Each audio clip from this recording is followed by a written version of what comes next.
ay hard starting siya. Hard starting. Chinek ko na yung CDI, okay naman din. Yung CDI niya, okay naman. Tapos, yung kuryente niya, minsan mayroon, minsan nawawala. Pag umaandar, okay naman ang andar. Kaso, minsan namamatay. Dahil dito sa, yan, pakita natin guys. Itong pulser niya ay kinayod na, masyadong dikit doon sa magneto. Ayan, kayod na. Ayan, may kayod na yung ano niya. Ito yung pinagtatamaan ng pulser. Ayan oh, kita nyo naman na kayod na siya oh. Masyadong dikit yung pulser.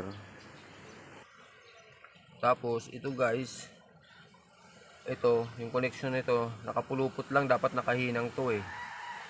Ayan oh, nakahinang dapat yan, nakapulupot. Kaya naglulos